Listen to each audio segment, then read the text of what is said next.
Pastor Antônio Gilberto, consultor doutrinário e teológico da CPAD, formado em teologia, psicologia, pedagogia e letras, autor de vários livros, editor da Bíblia de Estudo Pentecostal em português e também consultor acadêmico da University Global em Springfield, Missouri, Estados Unidos, é o comentarista deste trimestre. Lição 1. O derramamento do Espírito Santo prometido. Esta é a lição número 1 do presente trimestre, que trata do derramamento do Espírito Santo prometido. E encontra-se no capítulo 2 do livro de Atos dos Apóstolos. Observemos que trata-se do derramamento do Espírito Santo. Não é uma bênção apenas comum, uma operação comum do Espírito, mas derramamento. E esse termo que eu estou usando é extraído da Bíblia. Então, trata-se de uma plenitude, trata-se de algo superabundante. Este é o tema, este é o assunto da presente lição. E esse derramamento inicial prometido, ele ocorreu em Jerusalém, no dia de Pentecostes, e naquele momento estava ali presente um grande número de nações representadas, e tudo isto está dentro do panorama profético, pois a promessa de Deus no Antigo Testamento era derramar o seu Espírito em caráter mundial. A Bíblia diz sobre toda carne, ou seja, sobre todos os povos. O texto áureo da presente lição está no mesmo capítulo 2, o versículo 33, que diz: de sorte que, exaltado pela destra de Deus, e tendo recebido do Pai a promessa do Espírito Santo, derramou isto, que agora vós vedes e ouvis. É o versículo 33. Então, irmãos e amigos, nós estamos diante de um assunto de alta relevância, não somente para a igreja, mas para o mundo todo. No Antigo Testamento, como eu já disse, em vários lugares, havia promessa. Mas Deus usou um profeta chamado Joel, numa época dificílima da história do povo de Deus, é como luz brilhando no meio das trevas. E ele disse que nos últimos dias Deus derramaria o seu Espírito sobre toda a carne. Ou seja, não era uma bênção ligada apenas à descendência de Abraão. E a lição de hoje trata disso, que no dia de Pentecostes, já agora, depois de Cristo, já agora na era cristã, o fato aconteceu. E o maravilhoso é que, quando o Espírito Santo desceu sobre os primeiros, no dia de Pentecostes, e eles falaram em línguas pelo Espírito Santo, o apóstolo Pedro, ele foi usado por Deus para pregar, e a primeira coisa que ele disse na pregação é que aquele fato que estava começando a acontecer em Jerusalém, testemunhado por nações representadas, era exatamente o cumprimento da profecia de Joel. É tanto que ele começou o sermão dizendo: isto é o que foi dito pelo profeta Joel.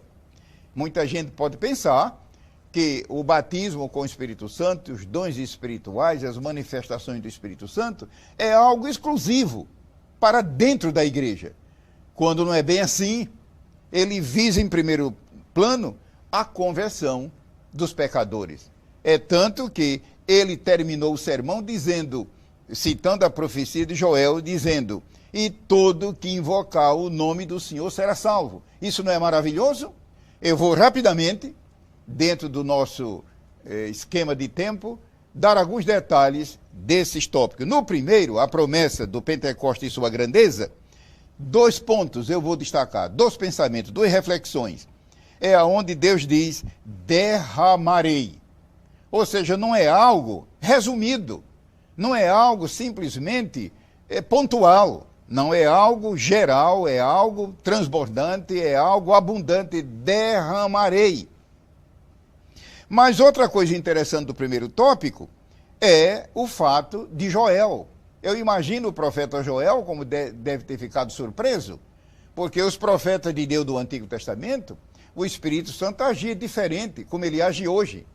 Eles não somente recebiam a mensagem de Deus, a mensagem na sua mente, mas eles também viam.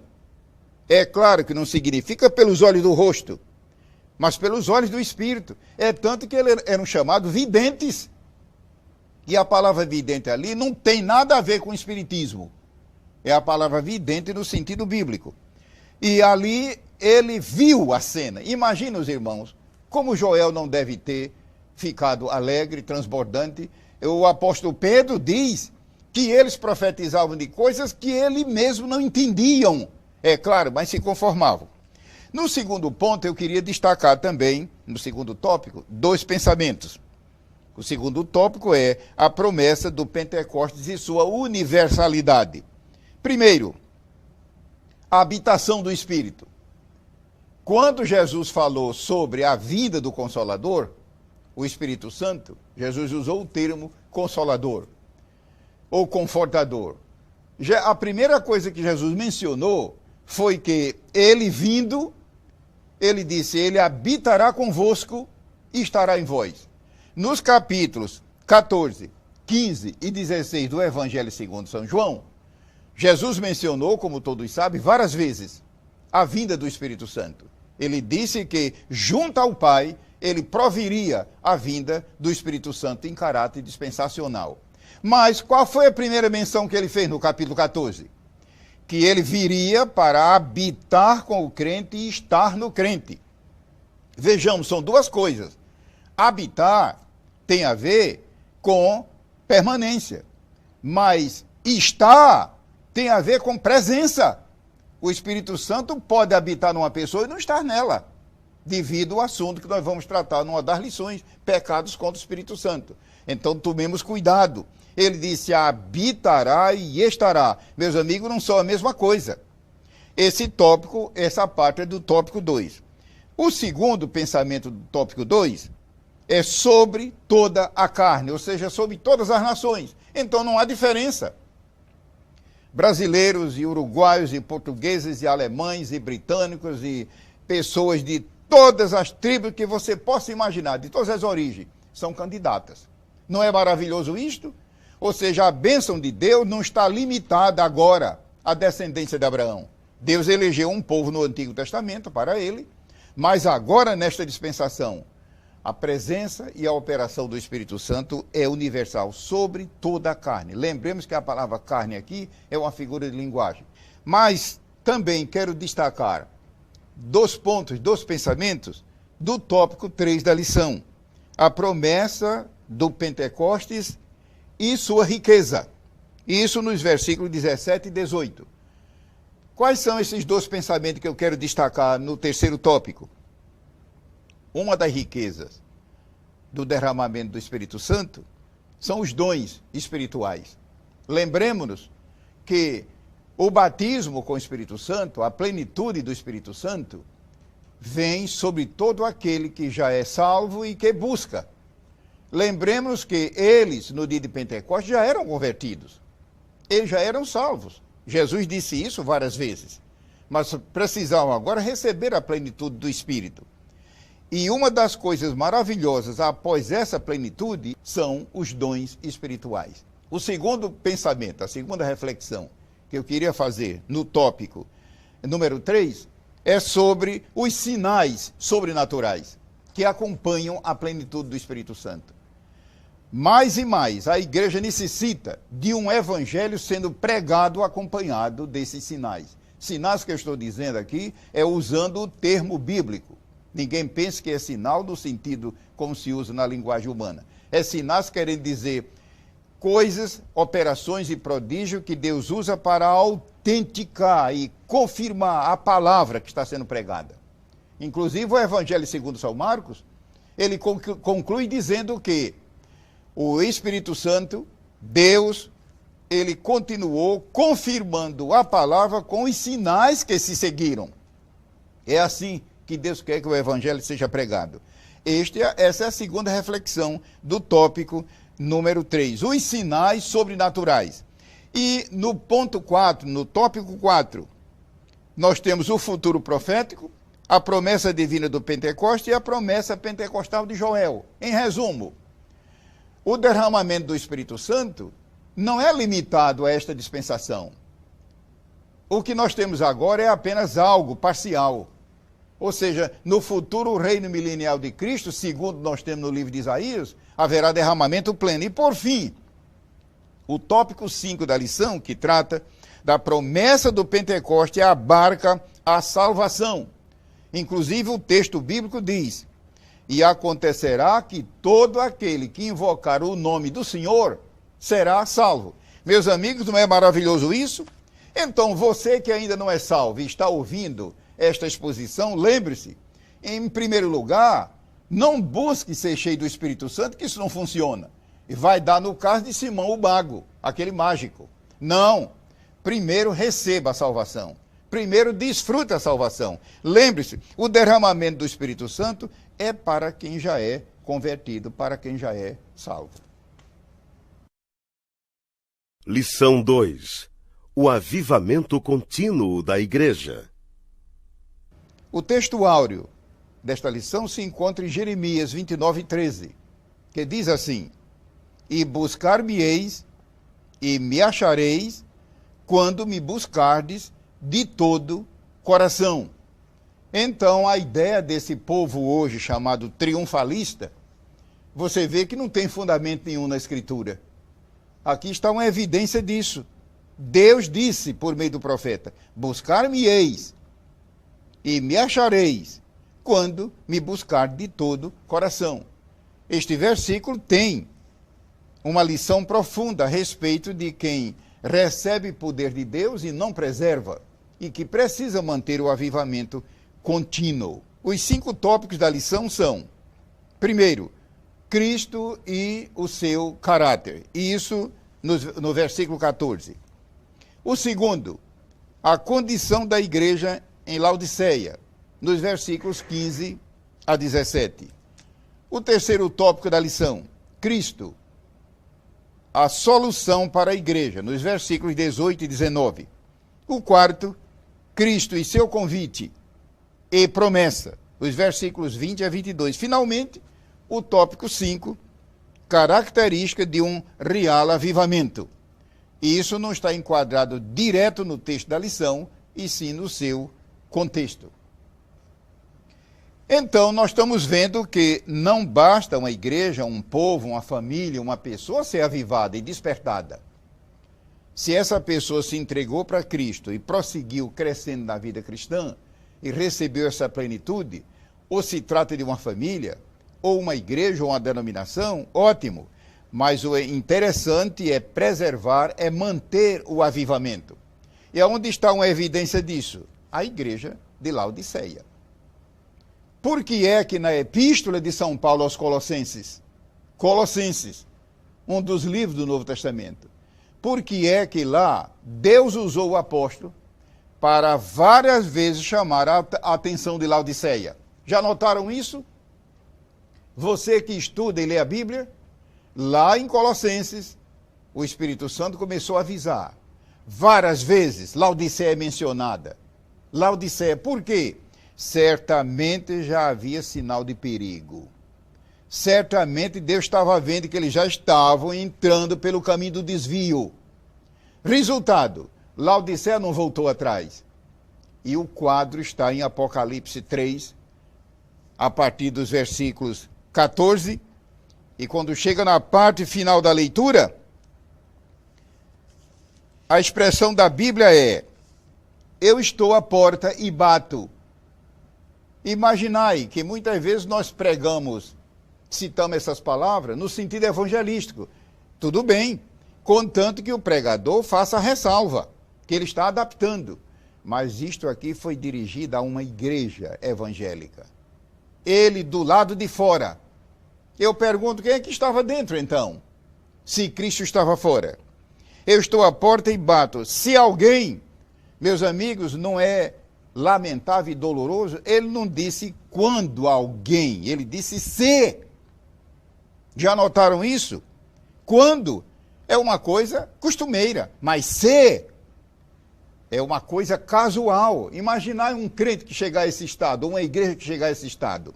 Ele disse, se alguém ouvir, meus irmãos, que Deus nos conceda graça e desperte o nosso interior, espírito e alma, para meditar nisso aqui com muita reflexão. Se alguém ouvir a minha voz e abrir a porta, ora, o que é que nós vemos aqui no final do versículo?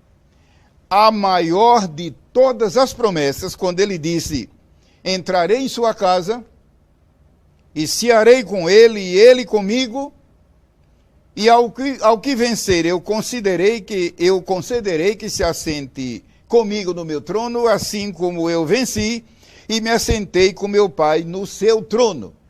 Das 7 igrejas, qual é que recebeu a maior promessa? É claro que isto aqui não é estímulo para o crente ser fraco e caído. Ao contrário, é Deus dizendo que se houver arrependimento e confissão e retorno e abominação do pecado, ele pode refazer, ele pode reconstruir, reconstituir, renovar, restaurar, tudo igual ou ainda maior do que no primeiro estado. A maior promessa foi feita à igreja que estava em pior situação espiritual. Mas é lamentável quando Jesus disse, se alguém, ele não disse quando alguém, mas se alguém, querendo dizer, o estado daquela igreja era deplorável.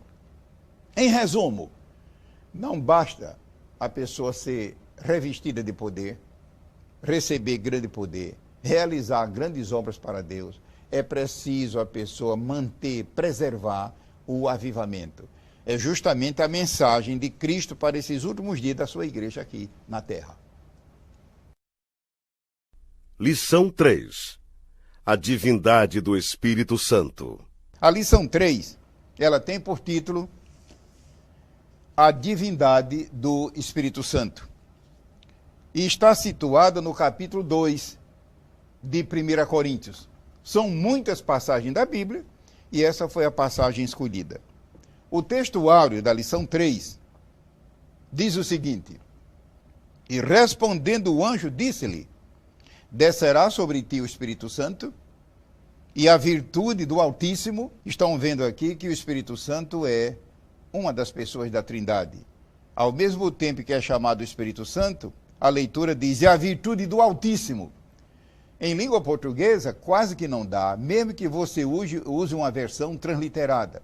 Mas se você pegar o texto original, você verá que a leitura é mais simples, mostrando que as duas coisas estão ligadas. A virtude do Altíssimo te cobrirá com sua sombra, pelo que também o santo, que de ti há de nascer, será chamado Filho de Deus. Lucas 1:35. É o texto áureo. E também a lição ela está desdobrada em 4 tópicos. Primeiro, o poder eficaz do Espírito Santo. Isso em 1 Coríntios 2, os versículos 4 e 5. O segundo ponto, que é a onisciência do Espírito Santo, nos versículos 10 e 11, mostrando aqui um atributo do Espírito Santo. O terceiro tópico, que é a deidade, que é mais ou menos a palavra divindade, só que há uma diferença teológica muito sutil, e eu não vou entrar nesse aspecto, porque toma tempo, mas, a grosso modo, podemos dizer que deidade é quase o mesmo que divindade. Como se trata de o Espírito Santo, usamos o termo mais forte, a deidade do Espírito Santo. E o quarto tópico da lição é a personalidade do Espírito Santo. Ou seja, ele não é apenas uma influência, não é apenas um poder, não é apenas uma força, mas o estudo da Bíblia e a experiência revela que ele é uma pessoa como o Pai e o Filho. Isso no versículo 11. Então, esta leitura bíblica em classe, de 1 Coríntios 2, como o nome está dizendo, 1 Coríntios, ela gira em torno da igreja de Corinto. Corinto foi uma igreja de grande porte. Eu já visitei mais de uma vez Corinto não apenas como turista, mas pesquisando e levantando e colhendo material, ilustrações, ideias para sermões e estudos. E, de fato, a arqueologia continua trabalhando, e se eles tivessem mais recursos humanos e técnicos e financeiros, descobriu ainda mais coisas que revelam particulares daquele tempo. Vale a pena. Ali existia uma grande igreja, inclusive Deus usou Paulo para escrever 2 livros que são 2 joias preciosas da Bíblia, 1ª e 2ª Coríntios. A nossa leitura está em 1 Coríntios, capítulo 2. E a igreja de Corinto foi uma igreja altamente espiritual. A própria Bíblia diz, e nenhum dom vos falta. Quando a Bíblia declara uma coisa, nós temos que tirar o chapéu e entender que a Bíblia é final. Era uma igreja de grande profundidade espiritual. De modo que as pessoas que estão nos vendo e ouvindo pela televisão, se sua igreja, ou se você mesmo, meu amigo, meu irmão, é um pentecostal, parabéns, mas você não é mais do que os crentes de Corinto. Eles eram cheios de poder, muita graça, o Espírito Santo operava poderosamente entre eles, só que devido eles não levarem muito a sério a doutrina bíblica, eles terminaram tendo problemas. É preciso que onde haja poder, haja também um meio regulador. A energia elétrica, por exemplo, uma hidrelétrica, como essas que temos no Brasil, ela gera milhões, centenas de milhares de volts, e ai daquele que se aproximar. Mas ela é domada, ela é domesticada, através das estações de tratamento, o nome técnico, e chega em sua casa com 110, 220 volts. Espiritualmente, Deus, ele derrama o seu poder, mas não é responsável pelo mau uso desse poder. O responsável é você, que é um cristão. E aonde estão as normas reguladoras? Na doutrina da palavra de Deus. Graças a Deus que Deus derrama poder, mas também deixou na sua palavra, tanto no Antigo como no Novo Testamento, as normas. No Antigo Testamento havia regulador de fogo. No Novo Testamento não há. Não há, quer dizer, no sentido limitativo. Mas a palavra, ela regula com poderosa norma. Eu vou concluir essa rápida abordagem da lição 3, que trata da divindade ou deidade do Espírito Santo, enfatizando o seguinte: o Espírito de Deus, ele no Antigo Testamento, nas suas aparições, manifestações, ele sempre é mencionado como o Espírito, mostrando a sua dinâmica. No Novo Testamento, ele é mais mencionado como Espírito Santo, Espírito Santo, Espírito Santo, mostrando que o principal papel dele hoje é não só dinâmica, mas também santificar, santificar, santificar. Lembremos-nos, o Espírito Santo não é apenas uma força, uma influência, um poder. Ele é Deus, ele é onipotente, ele é onisciente, ele é onipresente, ele é onividente, ou seja, ele vê tudo. E ele é também Deus Criador.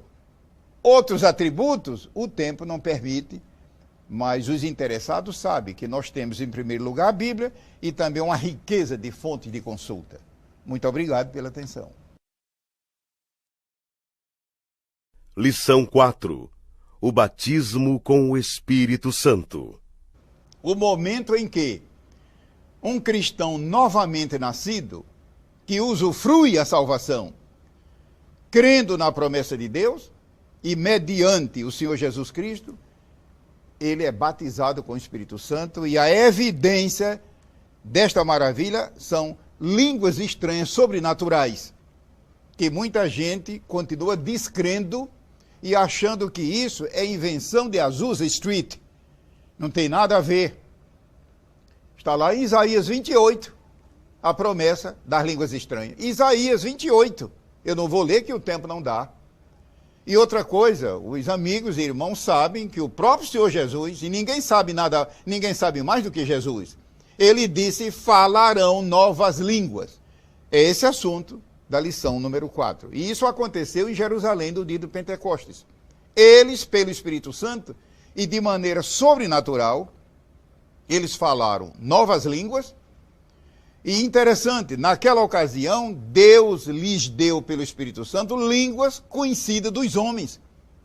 Quando se lê a passagem de Atos 2, onde está uma parte da lição de hoje, eram mais ou menos umas 13 ou 14 nações, cada um com sua língua. Imaginai que maravilha, imaginai que surpresa não foi. E essa maravilha acontece ainda hoje. O textuário diz, e todos foram cheios do Espírito Santo. E começaram a falar em outras línguas, conforme o Espírito Santo lhes concedia que falassem. Ou seja, não são línguas que você fala a seu critério, mas que o Espírito Santo toma o mecanismo fonador da pessoa, e isso eu não sei explicar, porque isso é um ato divino. É como a lição passada, que fala da deidade. Quem é que tem condições de explicar a deidade do Espírito Santo? Quem é que tem capacidade para explicar a deidade de Deus mesmo? Ninguém, porque é um mistério. Ela ultrapassa a razão humana. Mas pela fé, nós cremos, pela fé entendemos, pela fé aceitamos, e essas verdades são verdades maravilhosas. A lição, ela contém, na revista, 4 pontos ou 4 tópicos. O primeiro que é a promessa do batismo e o seu cumprimento. O segundo, os conceitos do batismo com o Espírito Santo. Os conceitos. Ou seja, a ideia geral do batismo. Isso extraído da Bíblia. O terceiro tópico, como receber o batismo. E o quarto, os resultados do batismo. No primeiro tópico, a analogia do batismo. Por que é que as Escrituras, para essa experiência, usam a palavra batismo? Você já pensou nisso? Batismo é um termo técnico. E por que é que Deus usa nesse contexto? Em todo batismo, há pelo menos 3 elementos. Em todo batismo tem que haver um candidato. Tem que haver um batizador. E tem que haver um elemento para a pessoa ser imersa. No batismo com o Espírito Santo, quem é o candidato? É o crente, que está ansioso e buscando. E quem é o batizador? O Senhor Jesus Cristo. Isso está bem claro na palavra de Deus. E qual é o meio, se assim eu posso falar? Qual é o meio ou elemento em que o crente é imerso? Não é apenas tocar, é ser imerso. A palavra batismo significa, ao pé da letra, imersão. Por falar nisso, muita gente pensa que a palavra batismo no original é submersão. Não é bem isso. O termo, literalmente, é imersão. Qual é o elemento em que o crente é imerso? O elemento em que o crente é imerso é o Espírito Santo. Ele é imerso nele. É algo, uma experiência maravilhosa. E o melhor é você buscar e receber. Porque não há condições de a gente explicar a contento. Melhor é você buscar e receber. Outra coisa, no primeiro tópico, a Bíblia conta que João Batista, ele disse, aquele sobre quem vires descer o Espírito Santo, esse é o que batiza. Para que maior testemunho do que esse? Quem foi João Batista? Ele foi precursor, ele foi o arauto do Senhor Jesus Cristo. Ele disse, aquele sobre quem vires descer o Espírito é o que batiza. E exatamente foi sobre Jesus que o Espírito desceu lá no Jordão. Mas nós temos, irmãos, um testemunho ainda maior.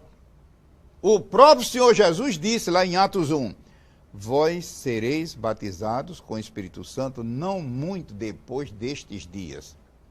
E a promessa cumpriu-se. É o assunto da lição de hoje.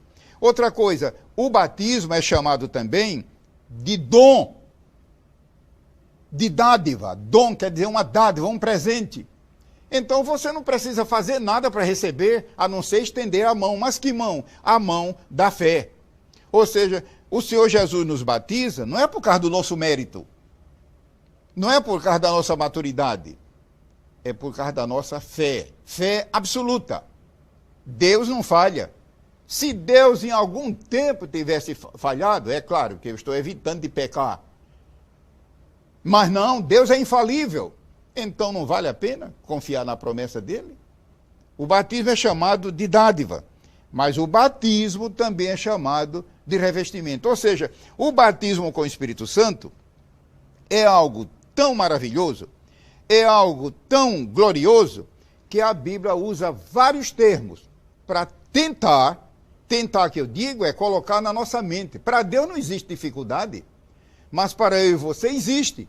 Deus sabe disso e colocou na Bíblia vários termos significando o batismo. Ou seja, Deus querendo dizer, se você entende um pouco dessas figuras humanas, você poderá entender melhor. E essa última que eu estou citando aqui é o batismo chamado de revestimento. Ou seja, a pessoa já está vestida e agora recebe outra veste por cima. E qual é essa primeira veste, figuradamente? A salvação. A Bíblia compara a salvação a uma veste. A Bíblia conta que uma pessoa que vive em pecado, que está em pecado, ela diante de Deus está despida. Mas quando ela está salva, ela está vestida com as vestes de salvação. O batismo com o Espírito Santo é um revestimento. E para falar a verdade, a expressão original é mais forte. A expressão original é mais forte e eu convido os ouvintes e os telespectadores para estudar o Antigo Testamento, em 2 livros. O livro de Juízes e o livro de Crônicas. Lá está melhor explicado isso aí. Quando a Bíblia diz que o Espírito Santo revestiu. Ao pé da letra significa que o Espírito Santo se vestiu neles. É muito difícil, às vezes, entender essa frase. E o batismo, ele faz isso. Então, é um revestimento para quê? É que Deus sabe que a batalha espiritual que a igreja enfrenta contra as hostes do diabo, e muitas vezes de maneira disfarçada, não é fácil. Mas o poder do Espírito Santo, ele é um escudo, ele protege, ele capacita. E o batismo é chamado de revestimento. E, concluindo, os resultados do batismo com o Espírito Santo. Eu vou destacar apenas um deles devido à nossa limitação de tempo. Um deles diz, um dos resultados do batismo é maior glorificação do nome do Senhor. E eu diria, não é primeiramente maior glorificação, é maior conhecimento. É possível que muita gente que está me vendo e ouvindo tenha dificuldade em entender a pessoa do Senhor Jesus Cristo. E eles pensam que aquilo que eles sabem de Jesus é tudo. Que nada, meus amigos. Quanto mais você tiver do Espírito Santo, mais você entenderá a respeito de Jesus. Lembre-se, a palavra de Deus revela quem é Jesus. Mas você quer conhecer mais, melhor quem é Jesus? Em todo sentido, encha-se do Espírito. Você vai ver detalhes que você nunca imaginou na sua vida. O Espírito Santo, além de revelar quem é Jesus, ele também é o elemento que Deus usa para nós glorificarmos a Deus. Lição 5. Os dons do Espírito Santo. A lição 5 tem por título Os dons do Espírito Santo. E o texto áureo, aliás, a leitura bíblica, que embasa a lição, está em 1 Coríntios 12, que todos sabem que é um capítulo riquíssimo sobre os dons. Há muitas passagens do Novo Testamento sobre os dons, mas essa é a mais explícita, quase que o capítulo todo. E a segunda parte da leitura está em Romanos 12, que é outro capítulo também muito rico sobre os dons espirituais. O texto áureo da lição diz o seguinte: mas um só e o mesmo Espírito opera todas essas coisas. Não se esqueçam, essas coisas aqui é a Bíblia se referindo aos dons. Um só e o mesmo Espírito. Isso significa que quando numa igreja pentecostal, que Deus guarde o seu povo, houver confusão sobre os dons, o problema é da igreja. O problema é nosso. Do lado do Espírito Santo, não. Estamos vendo que o Espírito Santo é harmônico e nele não há qualquer confusão. Mas um só e o mesmo Espírito opera todas essas coisas, repartindo particularmente a cada um como quer. Então, mais uma vez, como eu disse na lição passada, quando numa pessoa, numa família, numa congregação, num culto de oração, que em muitos lugares há cultos de oração espalhados nas residências, há muitas vezes desequilíbrio e escândalos e coisas parecidas, Deus não tem culpa de tais coisas. É a palavra de Deus que não é observada. E a lição, ela está dividida em 3 tópicos. O primeiro ponto é sobre generalidades, ou seja, uma visão sinóptica do assunto, sobre os dons. O segundo tópico, que é explanação e classificação dos dons. E o terceiro tópico é sobre a responsabilidade quanto aos dons. Ou seja, quando em nossa vida e em nosso ministério houver desmandos, não vamos culpar a Deus e dizer, foi Deus que fez isso. Não, a culpa é nossa. É esse ponto de responsabilidade quanto aos dons. Vamos ao primeiro tópico. Generalidade sobre os dons. O Novo Testamento, que todos sabem, é de inspiração divina. Foi o Espírito Santo que inspirou os escritores. Ele chama os dons por vários títulos. Um deles é espirituais. Há pessoas que, muitas vezes, eles são antagonistas dos pentecostais e dizem, mas a palavra dons não está no Novo Testamento, está sim. É só procurar nos capítulos 12 e 13 e 14.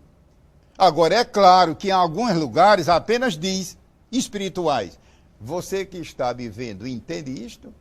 No original está a palavra espirituais solta.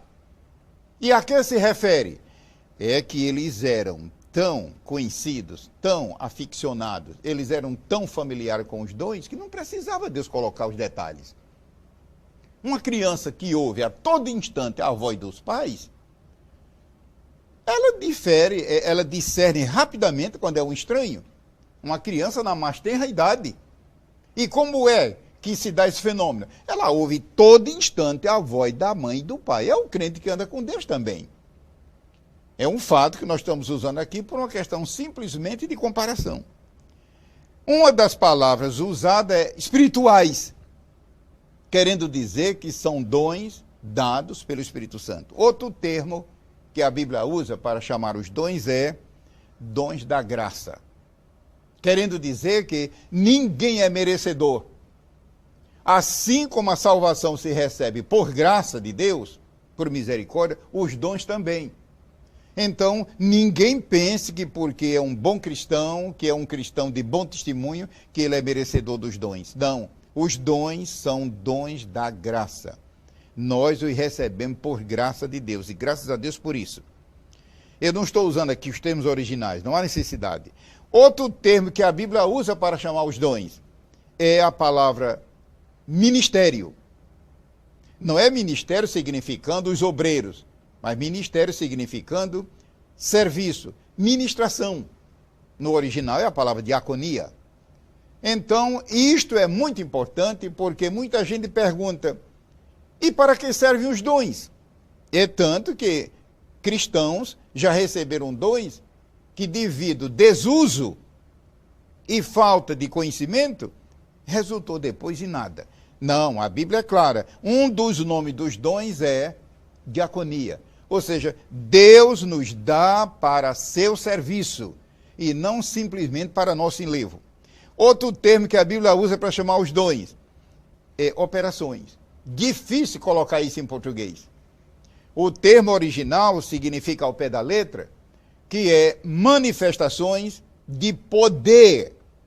Poder espiritual, poder celestial, poder divino, poder de Deus. O poder de Deus que move e sustenta o mundo e o universo.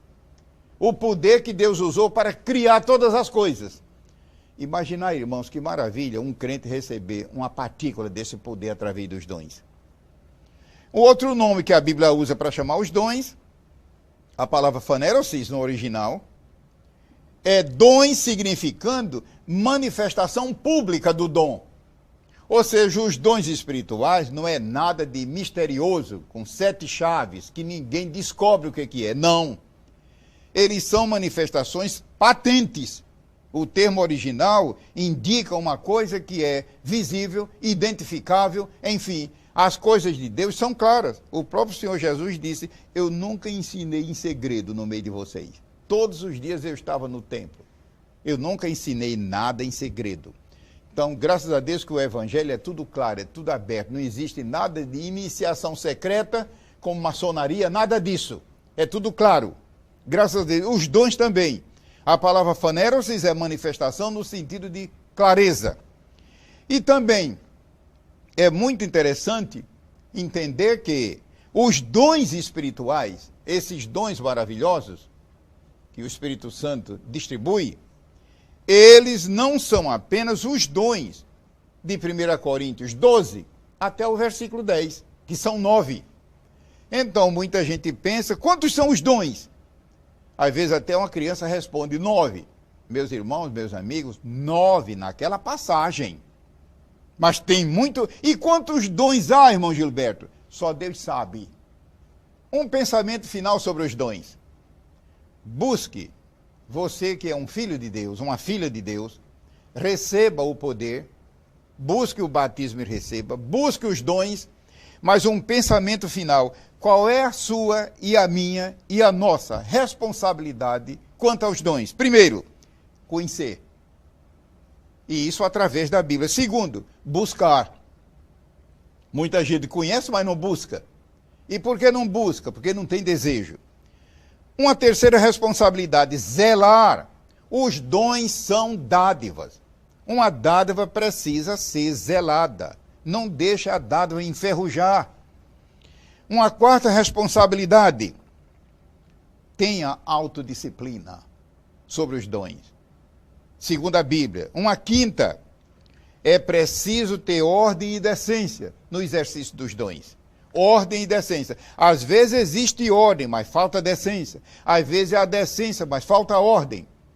E em sexto lugar, receba os dons e não se limite a apenas ter um dons. Os dons Deus distribui quantos Ele quer, para quem Ele quer. Esta palavra é uma palavra final, resumida, mas pode ser útil para quem está familiarizado com os dons espirituais. Lição 6. O cristão e sua santificação. O texto áureo da lição. Segui a paz com todos e a santificação, sem a qual ninguém verá ao Senhor. A Bíblia é clara. É uma das coisas que muito me maravilha na Bíblia. A Bíblia ela não tergiversa e também ela não usa de ambiguidade. Ninguém. Então, não pensemos que eu e você somos exceções. Ninguém verá ao Senhor sem santificação. Mas o próprio texto áureo, ele nos ensina uma grande lição. Que um elemento que contribui para a santificação é a paz. Vejamos que o texto áureo começa dizendo, segui a paz com toda. E interessante que o termo no original é seguir no sentido de perseguir. E muita gente pensa que seguir a paz aqui é uma coisa assim mais ou menos passiva. Não, não, meus amigos. É seguir mais ou menos como o caçador persegue a caça. Ou seja, não largar até atingir. A razão porque muitos crentes não conseguem viver uma vida santa é porque eles são briguentos. Eles são arruaceiros, eles são belicosos, enfim, e a santificação não encontra campo. Então lembremos, seguir a paz com todos e a santificação, sem a qual ninguém verá o Senhor. Isso é Hebreus 12 e versículo 14. A lição, ela contém 4 divisões, 4 tópicos, todos eles muito importantes, e o primeiro é sobre uma abordagem sobre santidade, santificar e santificação. Em resumo, santidade, como estamos vendo, é um estado. É um estado. É algo estático. Agora, santificar e santificação é algo progressivo. O segundo tópico é a tríplice santificação do crente. Ou seja, é uma santificação sob 3 ângulos. É a santificação no sentido posicional em Cristo, é coisa mesmo pela fé, mas é real. A santificação progressiva, ou seja, no nosso viver diário, uma coisa é o crente estando em Cristo, pela fé nas alturas, como dizem Efésios 1:13, sentado nas regiões celestiais. E interessante por falar nisso, muita gente pensa que essa passagem de Efésios é figura de linguagem. É como se fosse simplesmente uma força de expressão. Não, meus amigos. É um ato, é fato real. O crente, ele, num certo sentido, ele desfruta de bilocação. Ele está aqui na terra, no Rio de Janeiro, no Brasil, ou seja, onde for. Mas pela fé, ele também está inscrito nas regiões celestiais. E há também a santificação, não só no nosso viver diário, mas a santificação final, futura. E essa é quando Jesus vier. É tanto que a Bíblia diz lá em Romanos 8, que quando ele vier vai se dar a redenção do nosso corpo. A redenção do nosso corpo. E aí tem a ver com a santificação plena, final, futura. O terceiro tópico é uma matéria preventiva. Eu acho muito importante. Estorvos à santificação. Ou seja, fatores impeditivos. Por que é que a santificação não encontra livre curso, muitas vezes, em nossa vida, em nossa igreja, devido a impedimentos? E o quarto é sobre a necessidade do crente santificar-se. Então, é uma doutrina. A santificação é uma das doutrinas de maior amplitude na Bíblia. Ela vai de Gênesis a Apocalipse. É tanto que o primeiro capítulo da Bíblia trata da santificação, no livro de Gênesis. E daí vai. E há um livro no Antigo Testamento que ele todo só trata desse assunto. O livro de Levítico. É uma riqueza, é um manancial. Mas a Bíblia toda. Mas no Novo Testamento nós temos o corolário. Então a santificação é explícita de uma maneira maravilhosa. E tanto o Senhor Jesus como o apóstolo Paulo e outros mais escreveram muito a respeito deste assunto. Uma palavra rápida sobre o segundo tópico, que é a santificação do crente. Lembremos de que o crente é cidadão dos céus e pela fé ele está em Cristo. E isso é um ato de fé e é real. Ou seja, quando uma pessoa aceita Jesus e o segue em comunhão com ele, a santidade de Cristo é também a santidade dessa pessoa. Nesse sentido, um crente nunca será mais santo do que no dia que ele se converteu. Você está ouvindo e entendendo isso? Um crente que de fato é nova criatura em Cristo, ele nunca será mais santo do que no dia que se entregou para Jesus. Mas isso em Cristo. Mas temos que entender que nós estamos na terra e precisamos de santificação vista, progressiva, humana, experiencial. Eu não estou dizendo experimental, estou dizendo experiencial. E é aqui que o crente precisa ter cuidado. Por quê? Em Cristo, você não precisa ter preocupação. Cristo nunca falhou, nem falhará. Nele nós somos perfeitos, mas em nós mesmos nós somos falhos e precisamos cuidar disso. Mas a Bíblia diz em 2 Coríntios 7:1, aperfeiçoando a vossa santificação. E como é que um crente é perfeito em Cristo e precisa agora aperfeiçoar? É claro, aperfeiçoar em nós mesmos.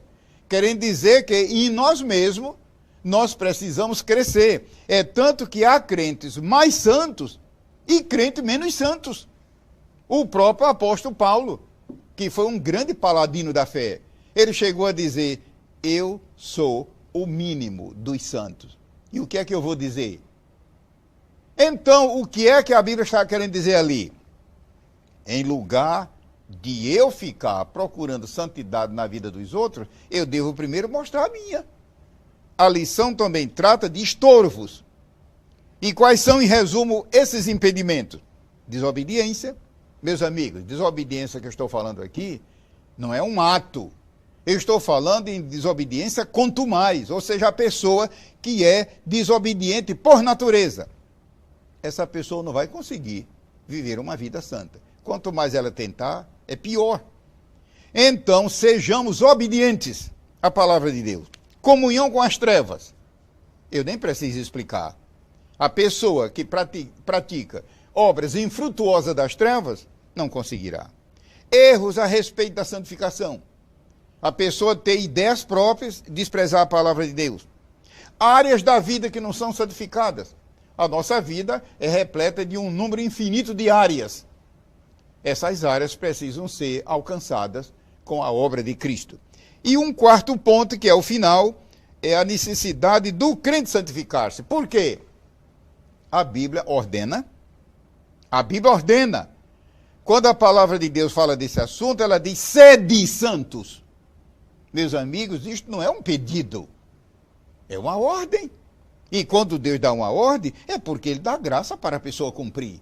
Deus não vai dar uma ordem se a pessoa não pode cumprir. E aonde estão esses recursos? Em Deus, na Bíblia, no Espírito Santo, no Senhor Jesus Cristo. A segunda reflexão da necessidade está no texto áureo. Jesus só vai levar santos para o céu. Imaginai se um pecador entrasse no céu. O céu viraria um inferno. Deus me perdoe a frase. Não! O céu é lugar somente para santos.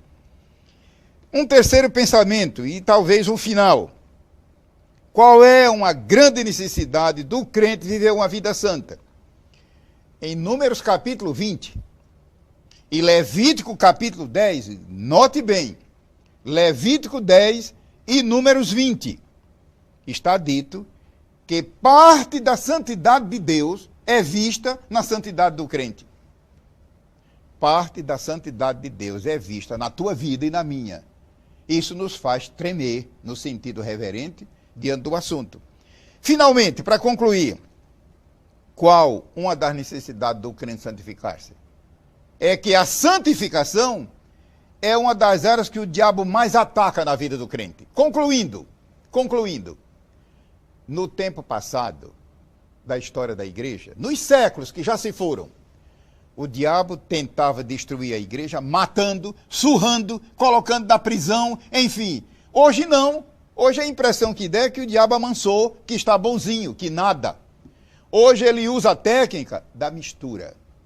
A mistura da igreja com o mundanismo, a mistura da igreja com o pecado, e o prejuízo é a santificação. Que Deus nos guarde e nos abençoe em nome de Jesus.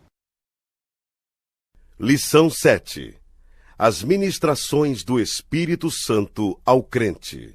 A leitura bíblica em classe está em 2 Coríntios 3. O que seria da Bíblia sem esse capítulo?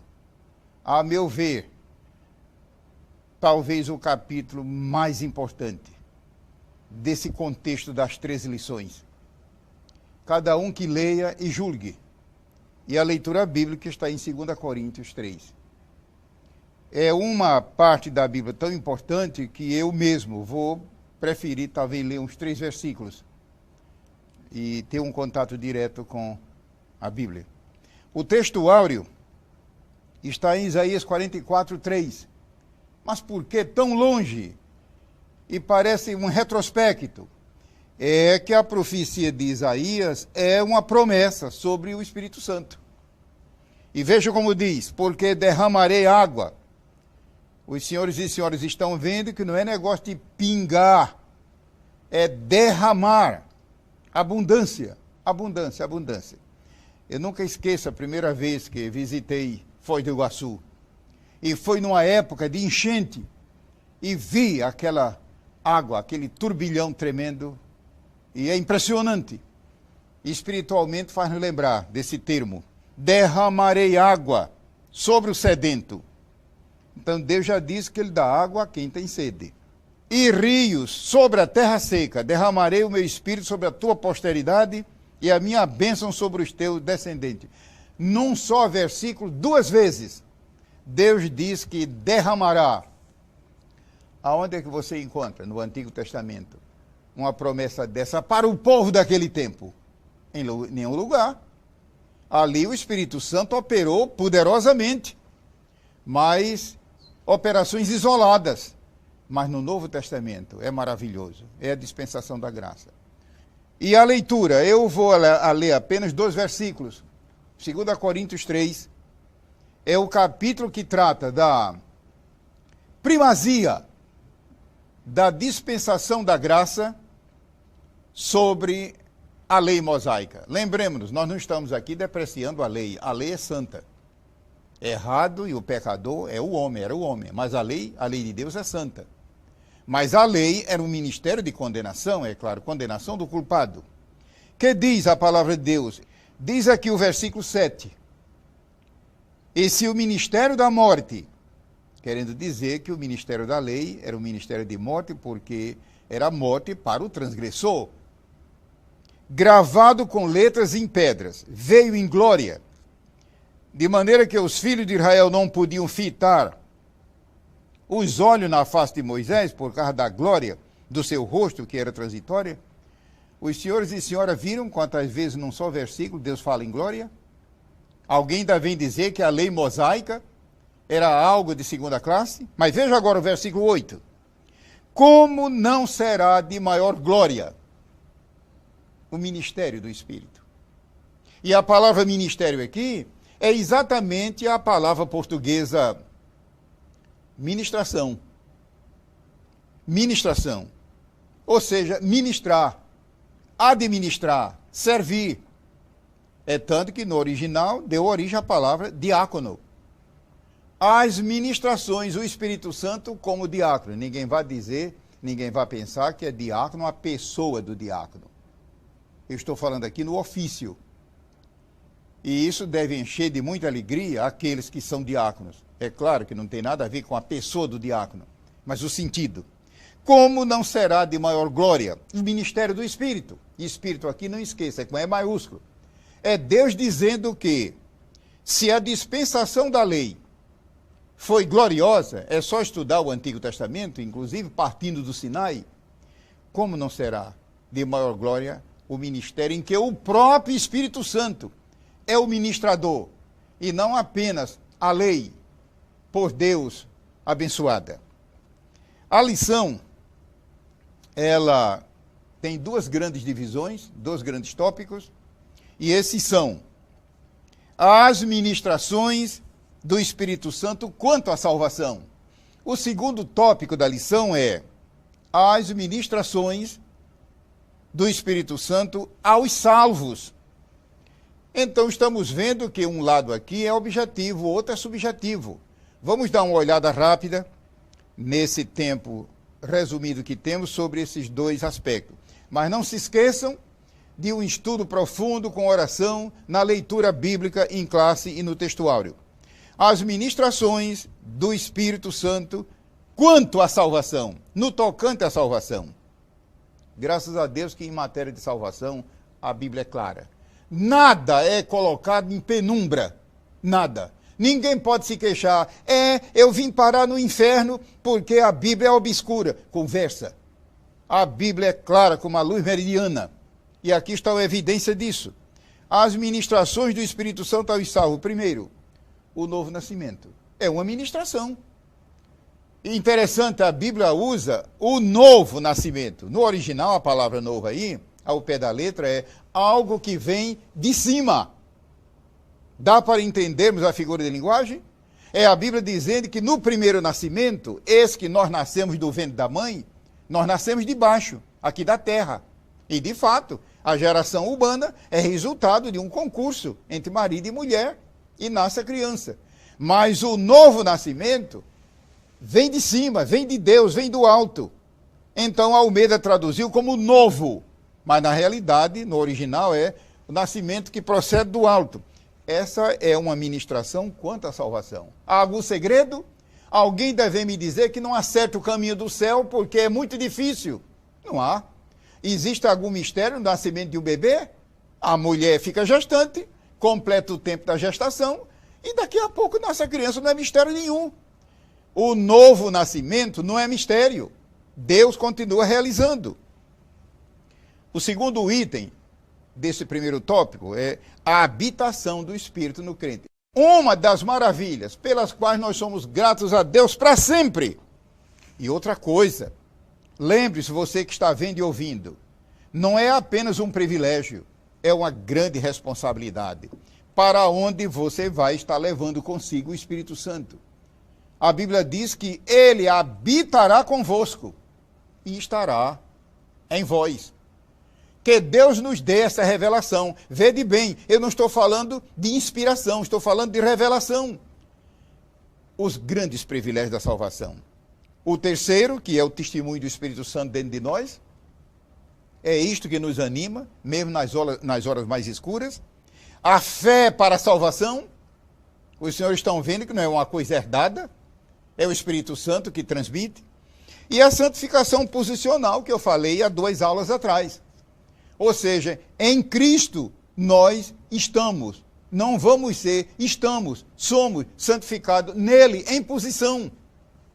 Mas, para concluir, o segundo ponto é as ministrações do Espírito Santo para os salvos, para aquele que já desfruta da salvação. O batismo do Espírito Santo e o batismo com o Espírito Santo. O fruto do Espírito através do crente. Vede bem que eu não estou lendo as referências bíblicas. Muitas pessoas poderão dizer, mas e a leitura bíblica? Haverão de entender que isto está subentendido. A casa tem muitos outros recursos, graças a Deus, gráficos, ensinador cristão, a própria revista do adulto, o livro que a casa lançará sobre o assunto, enfim. Uma quarta ministração, a santificação progressiva do crente. A 5, a oração no Espírito. Oração no Espírito, não se esqueça, não é o crente orar sozinho. Eu estou falando de Espírito com E maiúsculo e usando um versículo da Bíblia. Aliás, são mais de um versículo. O que é oração no Espírito com E maiúsculo? É o crente orar na dependência do Espírito Santo. Ou seja, é o Espírito que inspira. Então, com isso, o crente pode orar sem cessar, porque todo esforço e toda memória é do Espírito. O sexto, que é o Espírito Santo como selo e penhor, só isso aqui merecia uma lição à parte. E o sétimo, quer dizer, o sétimo aqui na revista. Por favor, não pense que eu estou limitando. As ministrações do Espírito Santo para o crente são infinitas. A unção do Espírito Santo. Fala-se muito em unção hoje. Muito. Mas não se esqueça, meu irmão, minha irmã. Quando a Bíblia fala em unção do crente, não se esqueça que a palavra unção implica, abrange serviço. O crente é ungido para servir. E tem muita gente que tem medo do trabalho do Senhor. E foge. Não se esqueça, Deus unge para serviço. Que Deus nos abençoe em nome de Jesus. Lição 8. A renovação espiritual do crente. E o texto áureo está em 2 Coríntios 4,16, que diz assim: por isso, não desfalecemos, mas ainda que o nosso homem exterior, significa o homem adâmico, como eu e você fisicamente, se corrompa, como de fato, o nosso ser externo, mesmo com todo cuidado e saúde, mas ele vai retornando ao pó. O interior, o homem interior, contudo, se renova de dia em dia. Como conseguir essa maravilha? De o homem interior se renovar de dia para dia, através do Espírito Santo. Ou seja, isso é possível, isso torna possível um crente, mesmo que ele tenha uma idade física de 50, 60, 70, 80, 90, 100 anos, mas espiritualmente ter a mentalidade e o vigor de um jovem.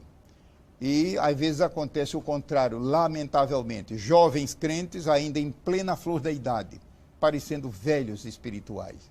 Isto é falta de renovação. A lição, ela contém 3 grandes tópicos. Eu digo grandes, porque ela envolve outros que uma lição apenas sobre um assunto não comporta. O primeiro tópico que é o que significa renovação espiritual.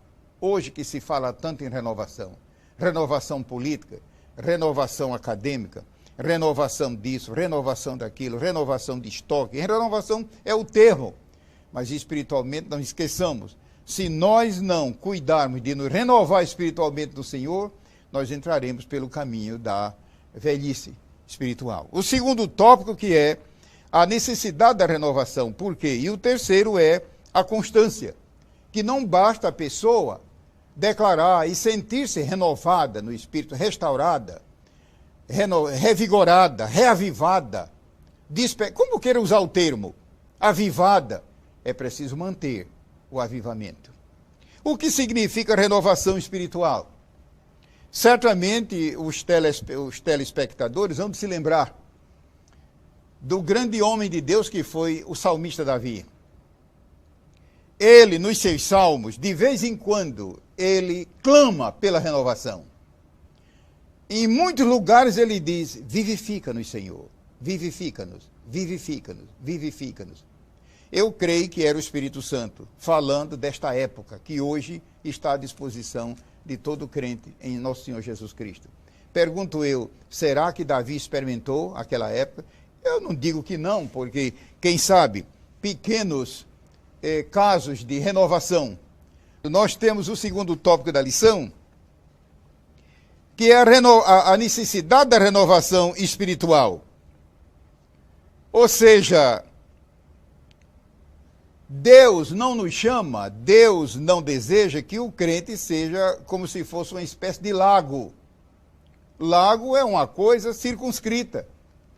Você sabe que lago é uma coisa fechada. Lago, quando é lago mesmo, não tem saída. Não. A Bíblia diz que o crente deve ser como um rio. Inclusive, quando Jesus falou disso em João capítulo 7, dentro desse segundo tópico da lição, inclusive a transcrição está na revista. Ele diz ali no capítulo 7 que será como o rio de água viva quando o Espírito vier sobre a igreja. Ele não diz como um lago, mas como um rio. Um lago tem suas virtudes, mas não se compara com um rio, que se trata de algo dinâmico e vivo e progressivo. Eu nunca esqueço da primeira vez que eu cruzei a fronteira, cruzei o Rio Amazonas, passando por cima de sua nascente, via aérea. Eu observei que a nascente do Amazonas, lá no Peru, é apenas um filetezinho d'água. Entretanto, quando ele desemboca no estado do Pará, é de grande largura, centenas de quilômetros. É exatamente a figura que a Bíblia nos apresenta desse assunto de renovação. Ou seja, Deus nos chamou não apenas para ser um lago. O lago, a meu ver, fala de egoísmo. O lago vive para si. É tanto que, no passado, muita gente preferia fazer suas habitações à beira dos lagos. Mas nós sabemos que um rio fala de vida. A renovação deve ser diária, a renovação deve ser consciente, a renovação enseja a operação do Espírito Santo, é claro, isso abre caminho para o Espírito Santo operar ainda mais. E o terceiro tópico da lição, que é a constância da renovação espiritual. E é nessa altura que eu quero ler Efésios 5, e versículos 17 e 18, que faz parte da leitura da lição. E diz assim: e não vos embriagueis com vinho em que há contenda. Ou como diz uma versão mais atualizada, e aliás, mais fiel, em que há dissolução. Eu acho que mesmo assim ficou difícil, ficou muito clássica a palavra. Falando em linguagem bem franca, como está no original, é: não vos embriagueis com vinho em que há orgia. Orgia. Eu não preciso dizer mais nada. O que é orgia? Um antro de pecado. A Bíblia diz: não vos embriagueis com vinho em que há orgia, em que há dissolução. Mas,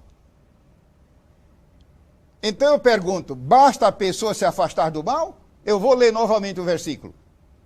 Não vos embriagueis com vinho em que há contenda.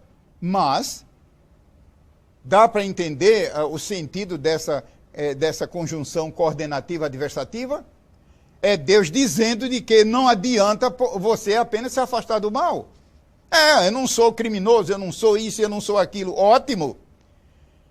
Mas isso não basta. A Bíblia diz que devemos evitar o mal, porém, sermos cheios do Espírito.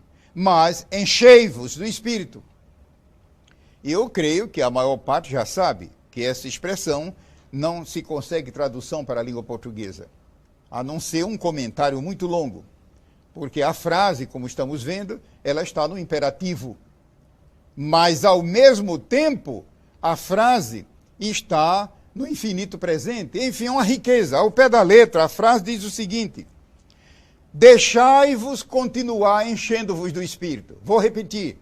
É claro que é uma tradução livre, mas eu tenho convicção do que estou dizendo pela misericórdia de Deus. Ao pé da letra, a frase diz: deixai-vos continuar enchendo-vos. Querendo dizer que só o Espírito Santo é que enche. E querendo dizer que o crente tem sua participação. Deixai-vos encher continuamente do Espírito. Então, é uma lição que deve marcar a nossa vida.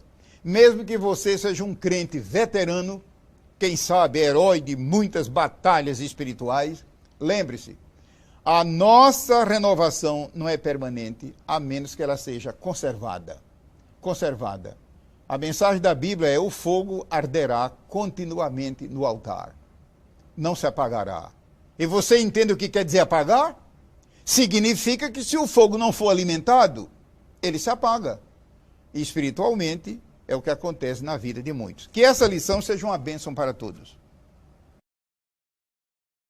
Lição 9. Pecados contra o Espírito Santo. O texto áureo diz assim, em Efésios 4:30: e não entristeçais o Espírito Santo de Deus, no qual estáis selados para o dia da redenção. Note que a palavra entristecer está ligada a amor. Significa que o Espírito Santo, ele nos ama. Se uma pessoa peca contra Deus e contra o Filho, tudo bem, há perdão. Mas contra o Espírito Santo, dependendo. Como? Se a palavra de Deus é clara e a experiência que é Ele que convence do pecado, da justiça e do juízo, e se pecar contra Ele, quem vai convencer? A lição destaca 6 dos mais conhecidos. Inclusive, o último mencionado, que é blasfêmia. Por que, irmão Gilberto? A razão porque muita gente, talvez na sua igreja, esteja confuso sobre este assunto. Será, meu Deus, que eu cometi o pecado de blasfêmia? É por falta de estudo da própria Bíblia. Vamos rapidamente ver esses 6 mencionados aqui. O primeiro mencionado é resistência ao Espírito Santo, em Atos 7:51. Aonde Estevão diz: vós sempre resistis ao Espírito Santo.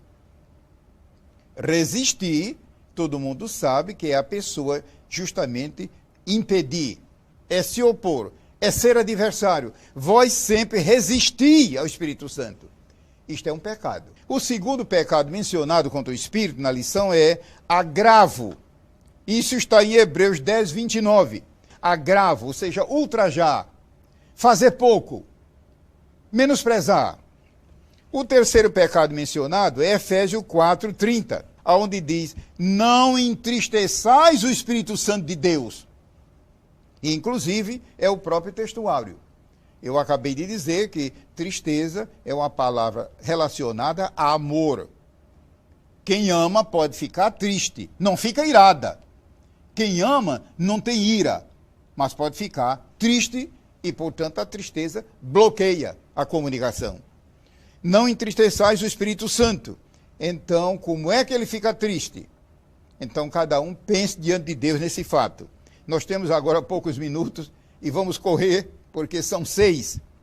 Mentir ao Espírito Santo é o quarto pecado mencionado. Atos 5, 3, 4, 9. 5, versículos 3 e 4, versículo 9. Hoje a mentira, aliás, não é só hoje, mas deixe-me usar o termo hoje. Hoje em dia, a mentira é um pecado tão universal que tornou-se corriqueiro. Agora imagine mentir ao Espírito Santo. Alguém diz, mas ele não é onisciente? Talvez você não entendeu que mentir aqui, no original, é um termo equivalente à palavra hipocrisia. Se bem que hipocrisia, o termo é esse mesmo no original. Mas o termo mentir que está lá é sinônimo deste. Ou seja, é mentir hipocritamente. Ou seja, com máscara. É mentir no sentido de fingimento. Isso feito por um crente de maneira continuada é pecar contra o Espírito Santo. É pecar. E é pecar num sentido terrível. Imaginai se eu tivesse tempo agora para ler os versículos de Atos capítulo 5, aonde diz: não mentistes aos homens, mas a Deus.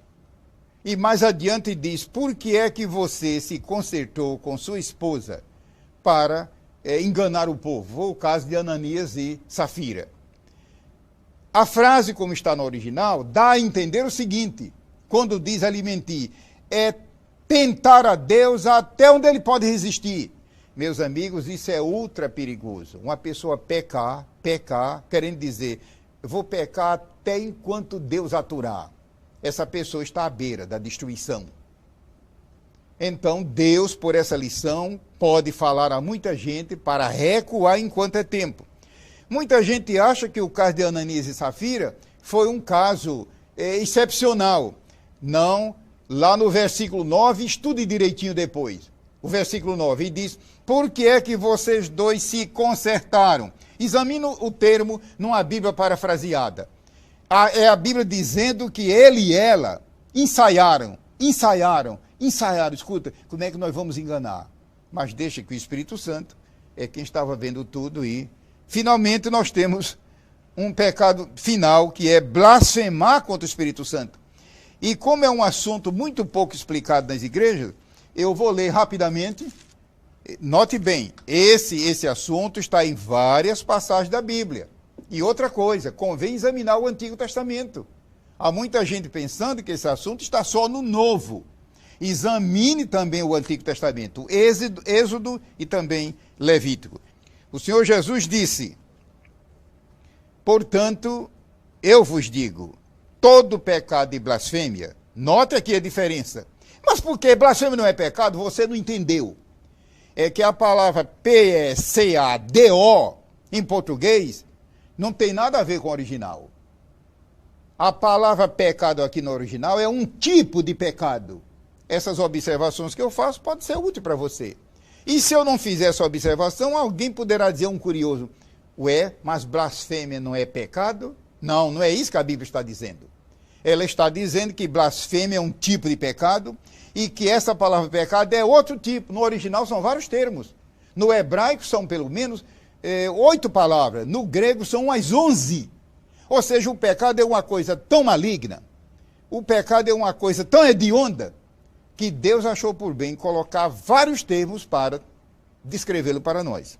O versículo 32 é o 31 e o 32. E se qualquer disser alguma palavra contra o Filho do Homem, ser-lhe-á perdoado. Mas se alguém falar contra o Espírito Santo, não lhe será perdoado, nem neste século, nem no futuro. Em resumo, em que consiste o pecado de blasfêmia contra o Espírito Santo? É alguém que já é réprobo quanto à fé, atribuir a Satanás operações do Espírito Santo. Já pensou que horror? Jesus tinha acabado de realizar um grande prodígio e expulsar demônio de um homem que estava possesso. E eles disseram: ele está expulsando demônio pelo príncipe dos demônios, que é Belzebu. Isto é blasfêmia contra o Espírito Santo.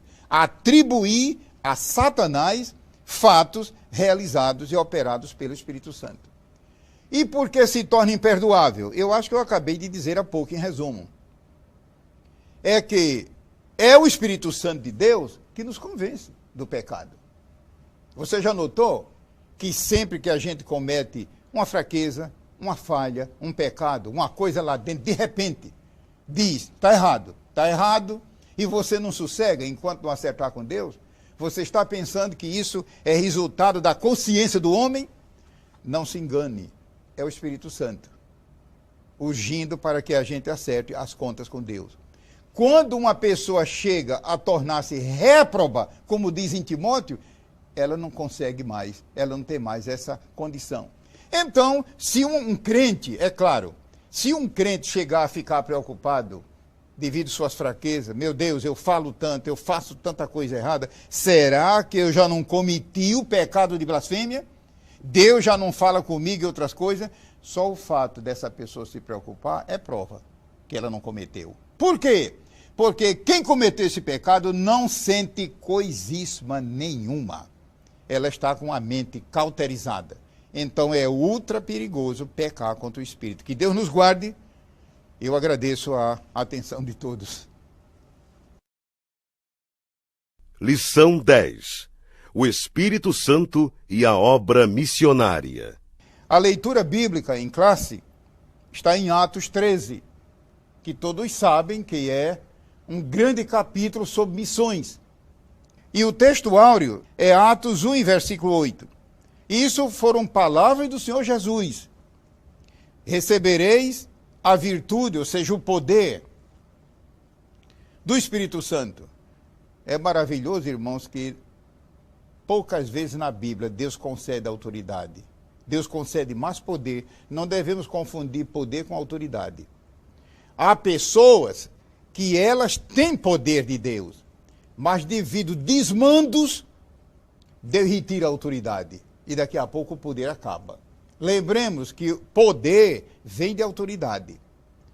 O Senhor Jesus, antes de voltar para o céu, disse, é-me dado todo o poder. Não se esqueça que a palavra ali, poder, significa, ao pé da letra, autoridade. Mas recebereis a virtude do Espírito Santo, que há de vir sobre vós, e ser-me-eis testemunhas, tanto em Jerusalém, como em toda a Judéia e Samaria, e até os confins da terra. A lição, ela está dividida em 3 tópicos. A grande comissão, ou seja, o mandato que o Senhor Jesus entregou a todos eles. A Bíblia diz que quando ele falou para os seus discípulos, dizendo, ide por todo o mundo, observamos que ele não disse, ide os pastores, ide os presbíteros, ide os diáconos, ide os evangelistas, ide os anciãos. O ide é para todos, de maneira indiscriminada. A grande comissão, o segundo tópico é a urgência da obra missionária. E o terceiro é a assistência do Espírito Santo. A grande comissão, ou seja, o grande mandato. Por que é tão grande assim? Todo mandato que se recebe, quando é legítimo aqui na terra, por exemplo, vereador, ou deputado, ou presidente de uma universidade, diretor de uma empresa, na igreja, um encargo, tudo isso, se é legal, é muito importante, mas nada é igual a esse mandato extraordinário do Rei dos Reis, que se trata de um mandato, de uma ordem para ganhar o mundo para Jesus. É a grande comissão. E nesse assunto, deixe-me deixar alguns pensamentos com o pessoal da escola dominical. O texto áureo diz, primeiro em Jerusalém. Pode ver em sua Bíblia. Primeiro em Jerusalém. O que é que representa Jerusalém hoje? O que era Jerusalém naquele tempo? Era a cidade onde estava o sacerdócio. Era a cidade onde estava a lei. Era a cidade onde estava a direção. Jerusalém era a capital da nação, do povo eleito de Deus. Significa que nós devemos fazer o quê? Começar o evangelho em casa. Jerusalém, que significa casa, no sentido figurado. Começar em casa, começar entre nós. Mas em seguida o texto diz em toda a Judéia. E a Judéia fala num certo sentido de quê? De religião. Daí vem a palavra judaísmo. A Judéia era a terra da religião, a tribo de Judá. Mas em seguida o versículo diz, e Samaria. Agora a mensagem, o versículo ficou ainda mais convidativo, porque Samaria, como todos sabem, era uma região mista, inclusive uma região até odiada pelos judeus, devido à história do passado, enfim. Pois bem, é o que Jesus nos manda fazer.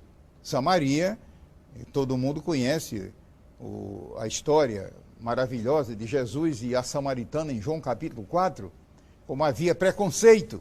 Entretanto, foi lá que Jesus parou junto a uma fonte e resultou naquele avivamento. Então, não esqueçamos de começar a pregar o evangelho dentro de casa, mas também à nossa volta, a Judéia, mas também em Samaria. Isso aqui já é missões, porque Samaria, minha gente, envolvia as nações. Samaria era uma região povoada de povos, e depois diz até os confins da terra. Essa palavra confins, no original, é o mesmo termo que gerou a palavra escatologia. Para você que estuda escatologia, deve ficar com esse pensamento. Significa que a igreja, eu e você, temos o dever de evangelizar em qualquer tribo, em qualquer região, em qualquer etnia, em qualquer grupo, porque o termo usado no original é o que equivale à escatologia, ou seja, até o fim último. O segundo quesito, o segundo ponto da lição, que é a urgência. Por que essa urgência? Porque o homem sem Jesus está perdido. Ou seja, nós estamos vivos agora, poderemos daqui a pouco estar mortos. Há muita gente hoje que pensava estar viva e de repente faleceu. A nossa vida é incerta. Então, qual é o melhor? Fazer seguro de vida com Jesus Cristo. E, para isso, o evangelista, o ganhador de almas, é a peça-chave. Urgência. É muita gente que hoje está na perdição por culpa nossa, devido ao nosso descaso. E o terceiro ponto da lição, que é a assistência do Espírito Santo. Isto é maravilhoso. Ou seja, não estamos sóis. O Espírito Santo está conosco. Eu creio que nós temos mais 1 minuto ou 2, mas o que é que nos fala o capítulo 13, que é o capítulo onde está a leitura em classe da lição? Ela fala de escolha, ou seja, Deus escolhe. Ela fala de envio, ou seja, Deus escolhe e também envia. Nós não precisamos nos precipitar.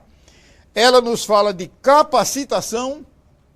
Eu não preciso ficar pensando como é que eu vou convencer aquela pessoa da salvação. Não é você que convence. Não é a sua capacidade. É a capacidade de Deus. Deus quer usar apenas o nosso potencial. Mas também uma palavra final sobre direção. Ou seja, nós precisamos fazer a obra de Deus sob a direção do Espírito. E eu vou concluir, já que li a Bíblia apenas uma vez, nessa parada que vamos fazer agora. Eu peço que vocês que têm a Bíblia e estão me vendo e ouvindo, abram rapidamente no livro de Atos, capítulo 16, para ver algo maravilhoso nessa parte de direção. E quem sabe se não há pessoas aguardando essa palavra, que estão em dúvida, sem saber para onde ir, o que fazer, quando agir. Atos 16, e veja que diz o versículo 6. E passando pela Frígia e pela província da Galácia, foram impedidos pelo Espírito Santo. Eu estive uma vez pesquisando isto aqui à luz do original, e a palavra impedido indica que eles estavam insistindo. Ninguém sabe se foi descuido deles, espiritual. Eles estavam insistindo contra a vontade de Deus. Deus colocou uma barreira. Diz que ele impediu. Igual numa barragem tem a terra, o concreto que barra a água. Ele pode fazer isso. E no versículo 7 diz: e quando chegaram a Mísia, intentavam ir para Bitínia, mas o Espírito de Jesus não permitiu. Aqui é diferente. Aqui eles não estavam querendo ultrapassar a vontade de Deus. Eles estavam apenas com a mente dividida. Vamos lá ou cá. E o Espírito Santo deu a direção. Isso ele quer fazer ainda hoje. E finalmente, o versículo 9, do mesmo capítulo, que diz assim: Paulo teve de noite uma visão, em que se apresentou, veja bem, não foi sonho, foi visão. Deus dá sonho, mas não vá confundir sonho com visão. Teve uma visão em que se apresentou um varão da Macedônia e lhe rogou, dizendo: passa a Macedônia e ajuda-nos. Então, Deus, ele dirige de maneira diferente. Só porque Deus não está dirigindo você da maneira que dirigiu da última vez, não vai dizer que não é ele. Deus não é obrigado a agir todas as vezes como ele agiu uma vez. Nós devemos andar com a pessoa do Espírito Santo porque ele nos guia nesse particular. Então, é uma lição formidável. O Espírito Santo é a obra missionária. E não se esqueça, a palavra missionária aqui, ela está misturada com a palavra evangelização. Tecnicamente, qual é a diferença entre os dois? Geralmente, nós usamos o termo evangelizar quando se trata de trabalho local, na rua, no bairro, na casa, na área, na cidade. E geralmente usamos missões quando se trata fora. Tanto faz. A verdade é que, tecnicamente, há essa diferença. Mas Deus nos manda evangelizar e também missionar. Uma grande lição para a glória do nome do Senhor. Lição 11. Decência e ordem no culto ao Senhor. O texto áureo diz o seguinte: guarda o teu pé quando entrares na casa de Deus, e inclina-te mais a ouvir do que a oferecer sacrifício de tolos, pois não sabem que fazem mal. Eclesiastes 5 e versículo 1. Uma das coisas que enriquecem a vida cristã é o culto. Você participa do culto, você frequenta os cultos, é justamente o assunto da lição de hoje. O texto áureo, não podemos escapar de uma palavra sobre ele antes da divisão dos tópicos da lição.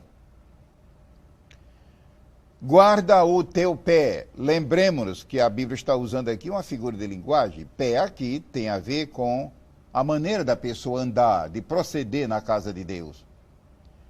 Se muitos crentes, se a lei mosaica ainda existisse ou prevalecesse, certamente muita gente que hoje aparece nos templos e nos cultos já estaria sepultada nos cemitérios devido à irreverência na casa de Deus.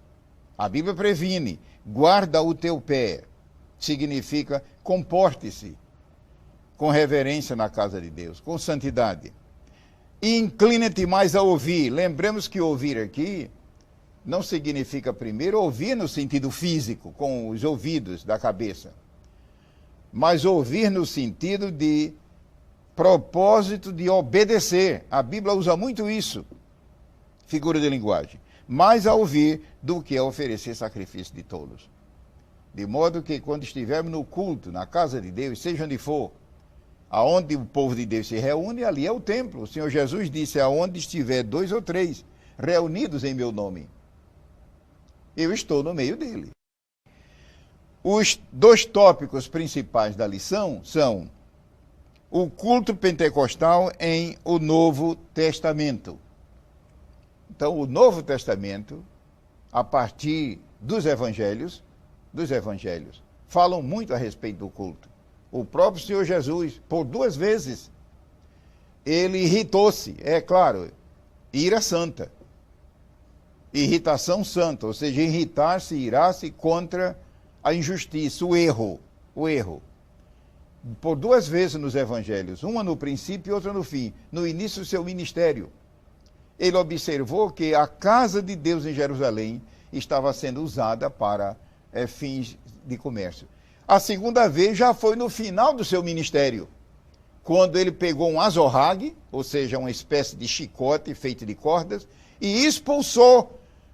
Os irmãos pensam que ele estava com o rosto sorridente? Imagine como ele estaria ali. Isso mostra que a casa de Deus, o culto divino, deve ser encarado com muita seriedade e num ambiente de santidade. Então, o primeiro ponto trata disso.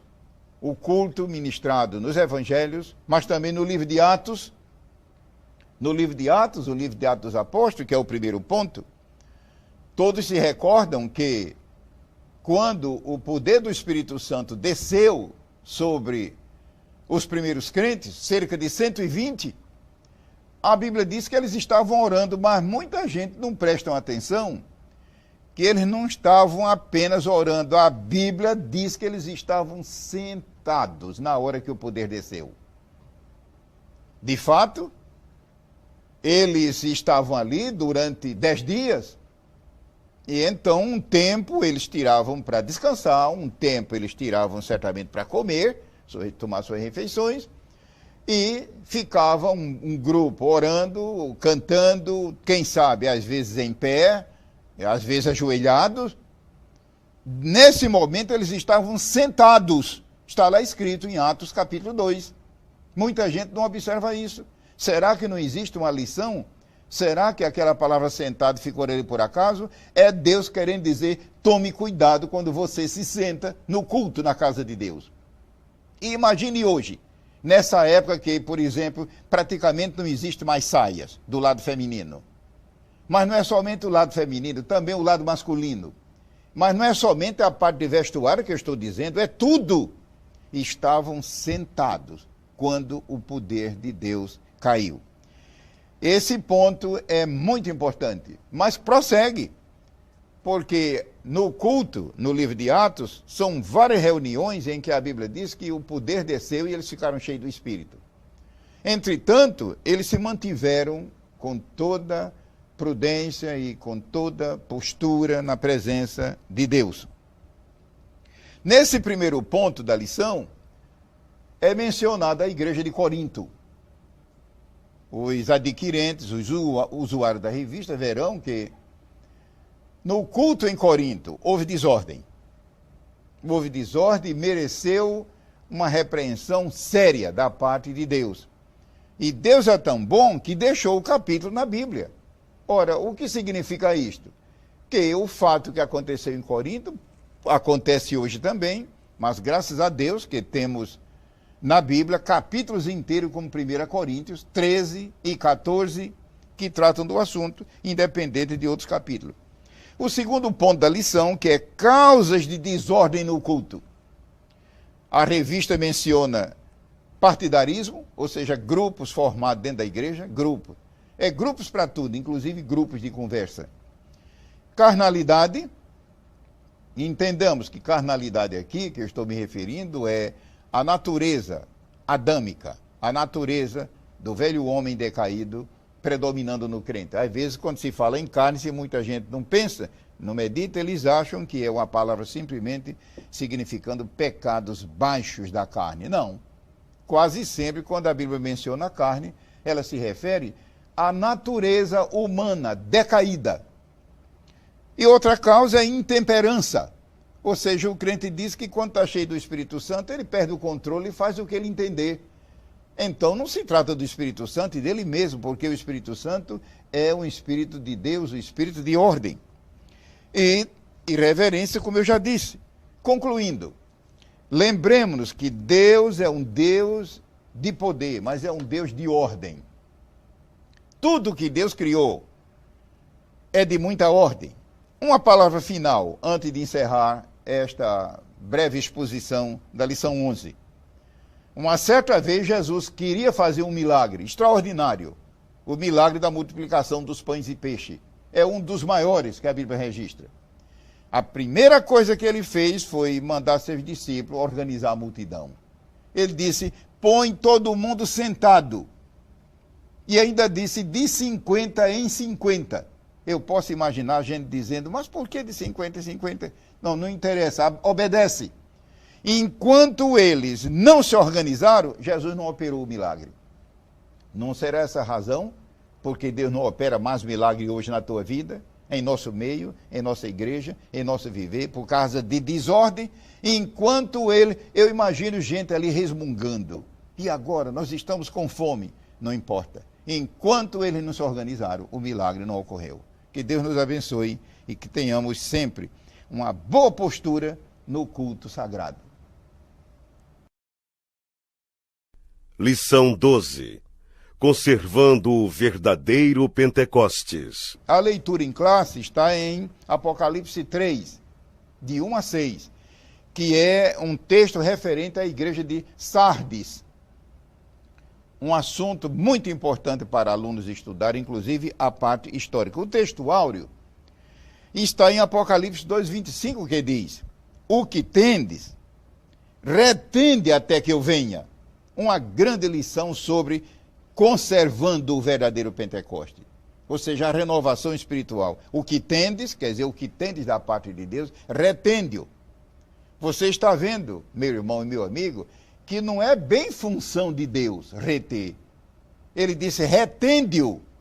Ou seja, Deus não impõe. Imaginai se um pecador entrasse no céu à força. Isso seria céu.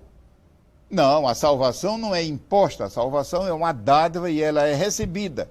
Agora Deus insiste, e insiste até o fim. O que tendes, retende-o até que eu venha, conservando o verdadeiro Pentecostes. Como esta lição está muito voltada para renovação espiritual, despertamento espiritual, avivamento espiritual, é bom que antes que eu entre nos 4, aliás, são 5 pontos em que a lição está dividida, nós vamos apenas tocar de leve, se deu uma palavra sobre a diferença entre batismo com o Espírito Santo e batismo no Espírito Santo. Lembremos, batismo com o Espírito Santo é uma frase empregada por Jesus.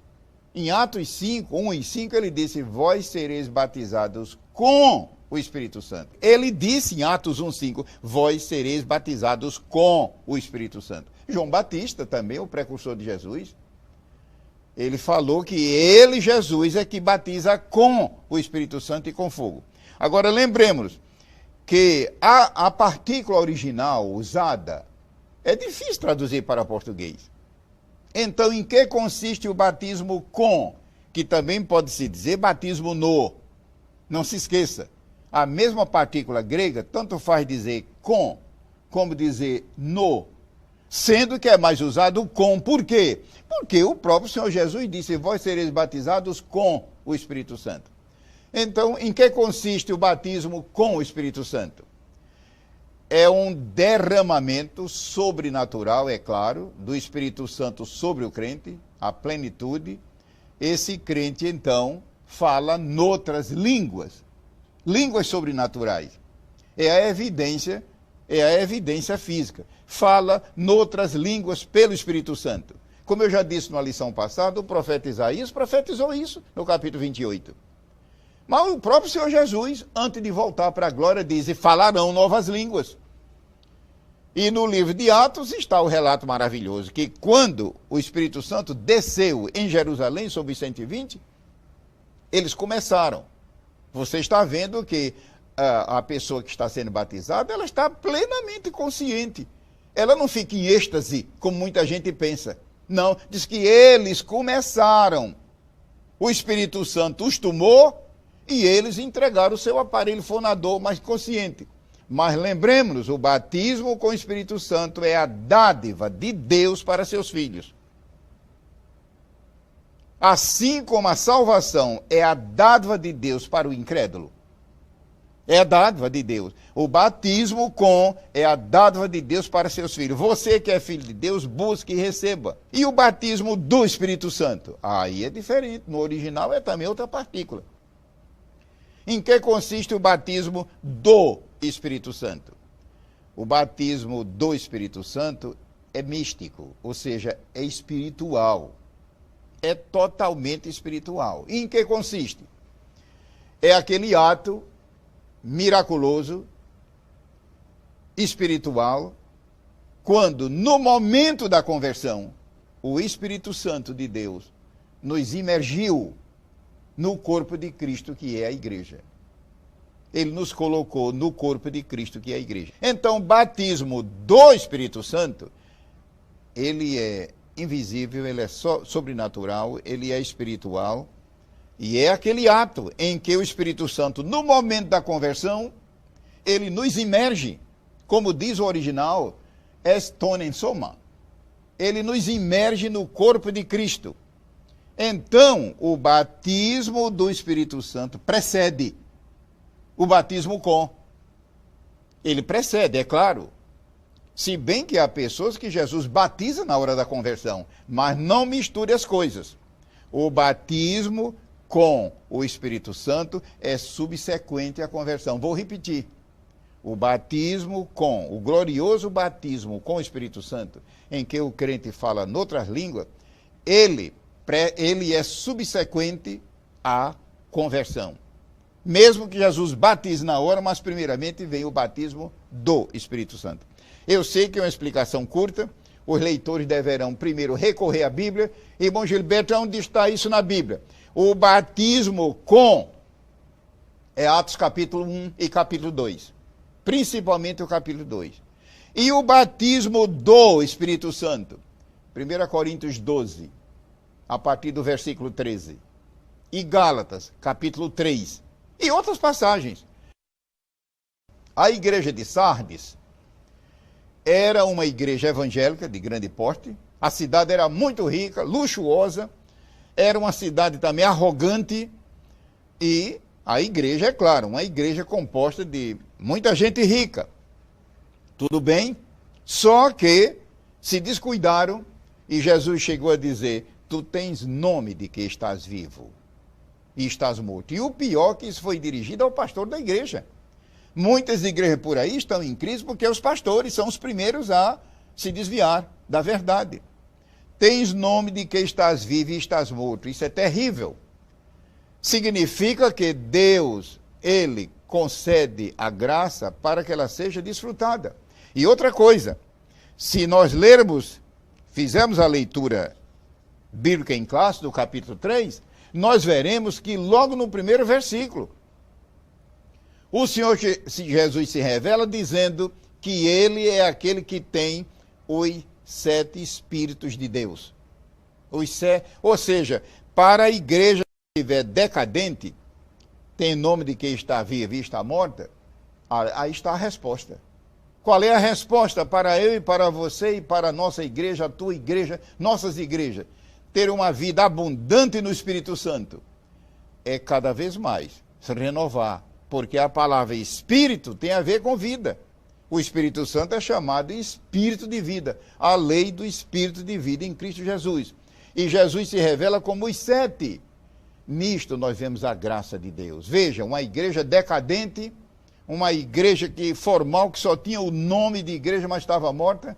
Jesus se revela como aquele que tem os 7 Espíritos de Deus. Ou seja, a vida abundante, abundante. Ou seja, essa igreja pode voltar ao primeiro estado.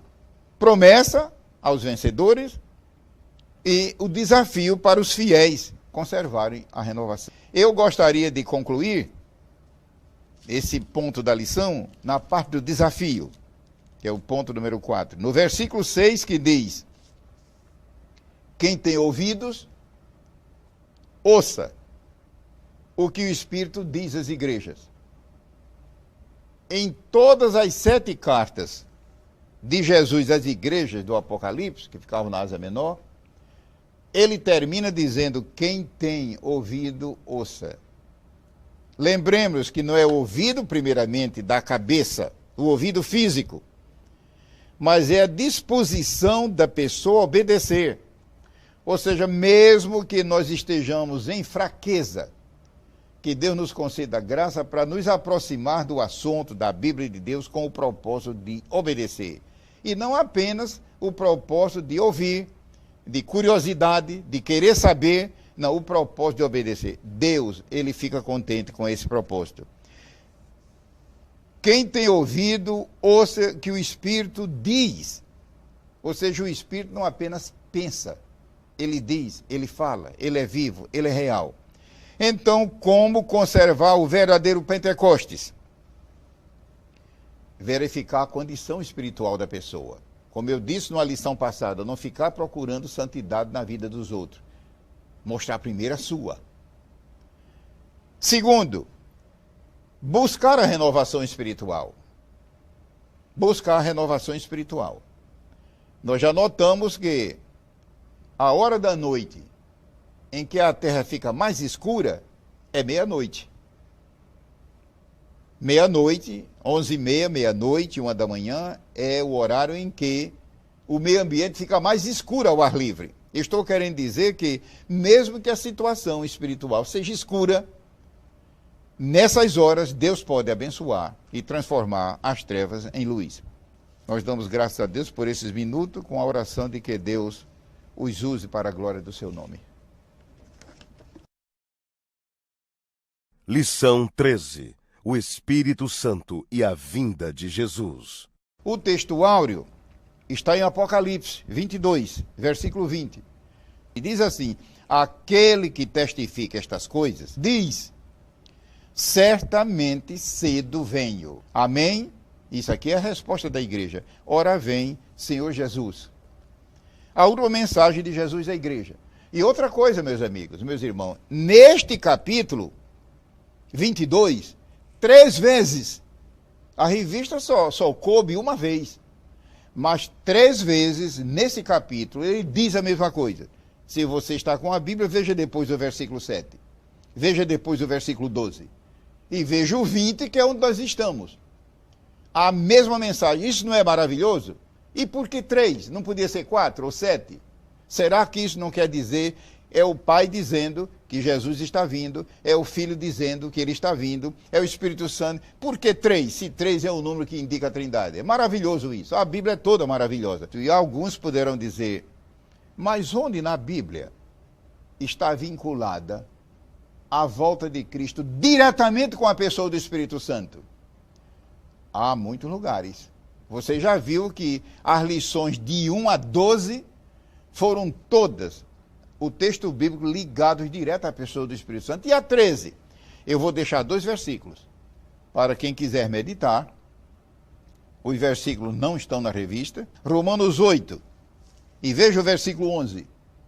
E depois o versículo 23, versículo 11. E se o Espírito daquele que dos mortos ressuscitou a Jesus, ou seja, o Espírito de Deus, habita em vós, aquele que dos mortos ressuscitou a Cristo, você já sabe que é o Espírito Santo, também vivificará os vossos corpos mortais. Já nesta vida, o Espírito Santo pode remoçar, pode rejuvenescer o nosso físico, creia nisso. Mas veja agora o final do versículo. Vivificará os vossos corpos mortais. Você está vendo que mortal significa o corpo atual, mas o final diz, pelo seu Espírito que em vós habita. E veja agora o versículo 23. E não só ela, mas nós mesmos que temos as premissas do Espírito, também gememos em nós mesmos, esperando a adoção, a saber, a redenção do nosso corpo. Aqui está o Espírito Santo operando, realizando a ressurreição dos salvos. É claro que se refere à volta de Cristo. Eu imagino, irmãos, o rebuliço que haverá na face da terra naqueles segundos e momentos que precederá o arrebatamento. O Senhor Jesus Cristo, pelo Espírito Santo, transformando os vivos e, antes do que isso, ressuscitando os mortos. Então aqui está uma rica passagem sobre o papel do Espírito Santo na volta de Cristo. A lição tem 4 pontos principais, eu vou apenas ler os títulos e depois é meu pensamento fazer uma leitura rápida da síntese do livro de Atos dos Apóstolos, que é o livro chamado Atos do Espírito Santo. Quais são os tópicos da lição? Como será a vinda de Cristo? A lição expõe isso, que a sua vinda será em 2 momentos. Ele primeiramente arrebatará a sua igreja. A Bíblia diz que isso será num momento de tempo, num átomo de tempo, ou seja, num tempo que é indivisível. E esse acontecimento, ele será secreto para o mundo. O mundo não tomará conhecimento. É coisa entre o noivo e a noiva. Mas haverá um segundo momento, uma segunda fase da sua vinda. Eu não estou dizendo que Jesus vem 2 vezes. O que eu estou dizendo é que a sua volta terá 2 fases ou 2 momentos. No segundo momento, algum tempo depois, ele virá em glória, manifesto, publicamente, e será uma coisa aterradora para o mundo. Você me ouviu? Você me viu? Uma coisa aterradora, pavorosa para o mundo sem Deus. Que eles vão se defrontar com aquele a quem eles rejeitaram. Sinais da vinda de Cristo. O terceiro ponto, que são propósitos da vinda de Cristo. Como eu disse aqui em uma certa ocasião, o que seria da Bíblia? O que seria da igreja? Se na Bíblia não existisse o livro de Atos dos Apóstolos. São 28 capítulos e cada capítulo ou seção do livro trata de um aspecto, de um particular do Espírito Santo em relação à igreja. Capítulo 1, a promessa do Espírito Santo. O capítulo 2 do livro de Atos, o derramamento do Espírito Santo. E o capítulo 3, milagres pelo Espírito Santo. Capítulo 4, ousadia santa pelo Espírito Santo. Capítulo 5, a deidade do Espírito Santo. O Espírito Santo é Deus, como o Pai e o Filho, e não apenas uma força, um poder ou influência. Capítulo 6, trabalho no poder do Espírito Santo. 7, testemunho inspirado pelo Espírito Santo. O capítulo 8, expansão da obra pelo Espírito Santo. O capítulo 8, todos sabem que o evangelho, a igreja, saiu fora das fronteiras de Jerusalém e adentrou-se pelo país. Expansão pelo Espírito Santo. 9, conversão pelo Espírito Santo. É onde Paulo, que era o arqui-inimigo da igreja, o Espírito Santo o converteu. 10, céu aberto pelo Espírito Santo. Foi quando Deus deu uma visão a Pedro e ele viu como se o céu estivesse aberto e a maravilha da salvação para todo mundo ficou clara para ele. O Espírito Santo. 12, livramento pelo Espírito Santo. Pedro estava para ser morto sem escape. E de repente o Espírito Santo operou o escape dele, escape na hora. 13, obra missionária dirigida pelo Espírito Santo. O capítulo 13 de Atos é um grande compêndio sobre missões. 14, confirmação da obra pelo Espírito Santo. A obra não apenas é plantada, mas confirmada. 15, assembleia de líderes pelo Espírito Santo. É disso que trata o capítulo 15. 16, perseguição com vitória pelo Espírito Santo. 17, avanço da obra pelo Espírito Santo. Quem lê o capítulo 17 de Atos, nota que a obra avançou igual fogo no campo aberto. E o segredo disso foi o Espírito Santo. 18, liderança na obra pelo Espírito Santo. Pode estudar o capítulo 18 que trata disso. A obra de Deus, ela carece de líderes. Líderes que Deus levanta. Mas lembremos que o líder não é substituto do Espírito Santo. 19, demonstração pelo Espírito Santo. Ou seja, o mundo, a igreja, precisa ver, testemunhar, ver ao vivo as maravilhas de Deus. É o 19. 20, revelação pelo Espírito Santo. Ou seja, revelação é aquilo que ninguém pode saber, nem descobrir, investigando, estudando. Revelação significa trazer à tona o desconhecido. O Espírito Santo faz isso no capítulo 20. 21, previsão pelo Espírito Santo. Ou seja, o Espírito Santo, ele prediz. 22, presença do Espírito Santo. 23, proteção do Espírito Santo. 24, coragem pelo Espírito Santo. Se alguém precisa dessa coragem, o segredo está aí. 25, convicção pelo Espírito. Ou seja, não adianta, irmão e amigo, você tentar entrar na área de convicção à base do estudo, à base do raciocínio humano. O Espírito Santo faz isso num piscar de olhos. 26, heroísmo pelo Espírito Santo. O capítulo 26 é fantástico sobre a vida heróica. 27, consolação pelo Espírito. Consolação para quem está abatido, arrasado. O Espírito Santo faz isso no 27. E 28, continuação da obra pelo Espírito Santo. O livro de Atos dos Apóstolos, ele não tem epílogo, pode ver. Se alguém quiser, pode testar. Todos os livros da Bíblia têm epílogo. Terminam sempre com saudações, amém, até logo, aquilo outro, até o Apocalipse. 28, Atos não tem. Ora, o que é que isso nos ensina? Que a obra não pode parar, a obra continua pelo Espírito Santo. Que Deus nos abençoe em nome de Jesus.